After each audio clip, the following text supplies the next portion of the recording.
రావణుణ్ణి చంపిన శ్రీరాముడు తన బ్రహ్మహత్యా పాపాన్ని నివారించడానికి రామేశ్వరంలో లింగప్రతిష్ఠ చేసినట్లు పురాణాల ద్వారా అవగతమవుతోంది.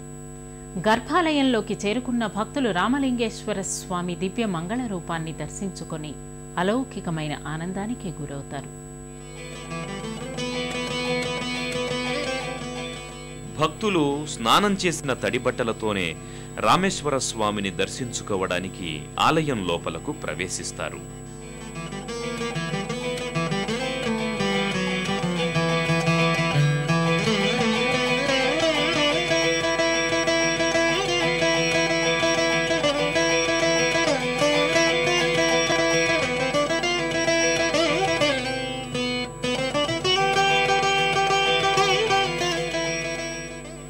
నంది మండపంలో ఉన్న 12 అడుగుల పొడవు 9 అడుగుల ఎత్తుతో ఉన్న నందీశ్వర విగ్రహానికి నమస్కరించి గర్భాలయం వైపుకు నడుస్తారు.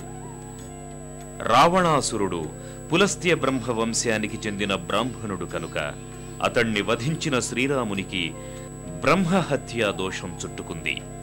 పాప పరిహారార్థం ఇప్పుడున్న రామేశ్వర ప్రాంతంలో శివలింగ ప్రతిష్ఠ చెయ్యాలని సంకల్పించాడు. కైలాసానికి వెళ్లి శివలింగం తెమ్మని హనుమంతుని పంపించాడు. వాయువేగ మనోవేగాలతో వెళ్లే హనుమంతుడు ముహూర్త సమయం సమీపిస్తున్నా ఇంకా రాలేదు. లగ్న సమయం మించకూడదనుకుంటున్న శ్రీరాముని హృదయం తెలుసుకున్న సీతమ్మవారు ఇసుకతో లింగాన్ని తయారు చేసి ఇచ్చింది.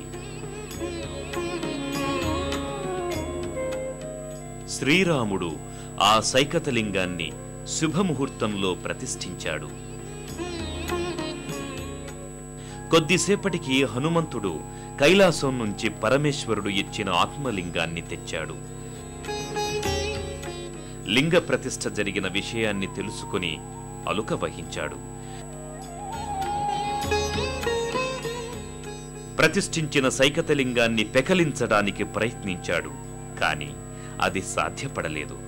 పశ్చాత్తాపంతో హనుమంతుడు బాధపడుతుంటే శ్రీరామచంద్రుడు ఓదార్చి హనుమంతుడు తెచ్చిన శివలింగాన్ని తాను ప్రతిష్ఠించిన సైకతలింగానికి చాలా ముందు భాగంలో ప్రతిష్ఠించాడు. అంతేకాకుండా హనుమంతునికి ఒక వరాన్ని కూడా ప్రసాదించాడు. తొలుతగా హనుమంతుడు తీసుకువచ్చిన శివలింగాన్ని దర్శించి తదనంతరం తాను ప్రతిష్ఠించిన రామేశ్వర లింగాన్ని దర్శిస్తారని. గర్భాలయంలో ఉన్న రామేశ్వర స్వామిని దర్శించి ఆనందంతో భక్తి పారవస్యంతో అనేక విధాలుగా స్తుతించి ధన్యులవుతారు.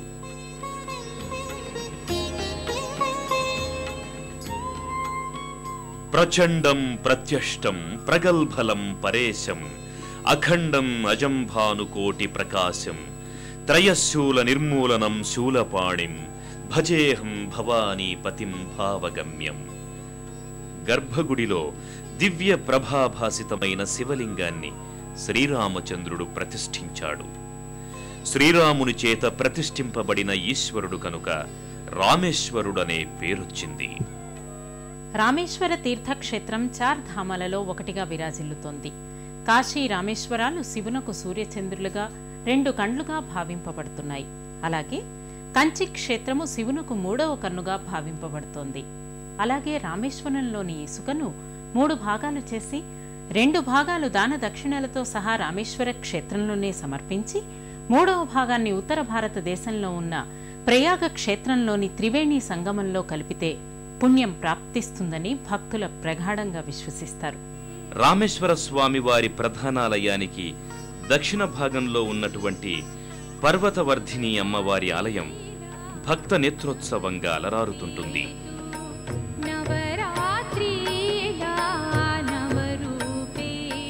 ప్రతి శుక్రవారం అమ్మవారికి నవరత్నాలతో శోభాయమానంగా అలంకారం చేస్తారు.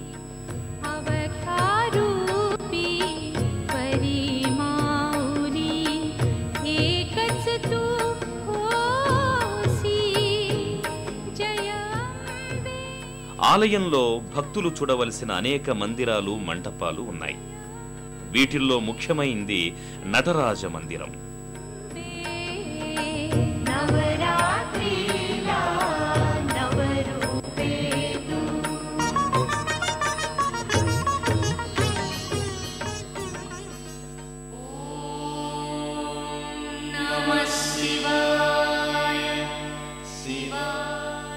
మహనీయులు మహాత్ములు ప్రతిష్ఠించిన దివ్యలింగాలను కూడా చూడొచ్చు.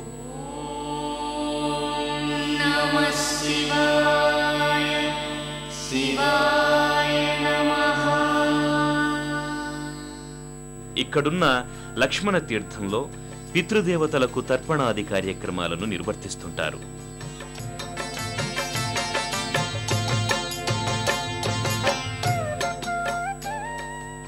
రామేశ్వరానికి సుమారు 3 కిలోమీటర్ల దూరంలో ఉన్న మరో దివ్యధామం గంధమదన పర్వతం. శ్రీరాముని పాదాలు ఈ ఆలయంలో దర్శనమిస్తాయి. గంధమాదన పర్వతం రామేశ్వరంలో చూడవలసిన ముఖ్య ప్రదేశాలలో ప్రధానమైంది గంధమాదన పర్వతం.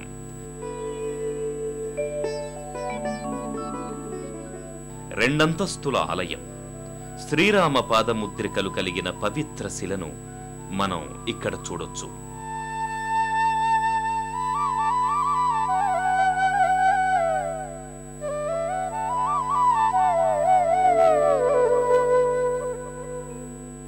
ఈ ఆలయం పైభాగానికి వెళ్లి చూస్తే రామేశ్వర ద్వీపం మొత్తం కనిపిస్తుంది. ఇక్కడి నుంచే హనుమంతుడు ఎగిరి సముద్రాన్ని దాటి లంకకు వెళ్ళాడు.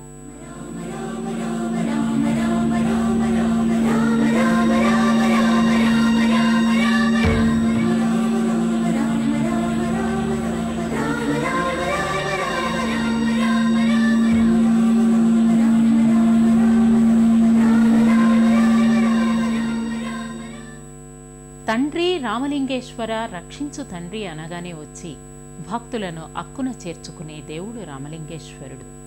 మహిమాన్వితుడైన ఆ స్వామి దర్శనం సర్వమంగళకరం, సర్వశుభకరం. ఆ స్వామి కరుణా కటాక్ష వీక్షణాలు అందరి మీద ఉండాలని కోరుకుంటూ మరో తీర్థయాత్రలో కలుసుకుందాం. అంతవరకు సెలవు మరి.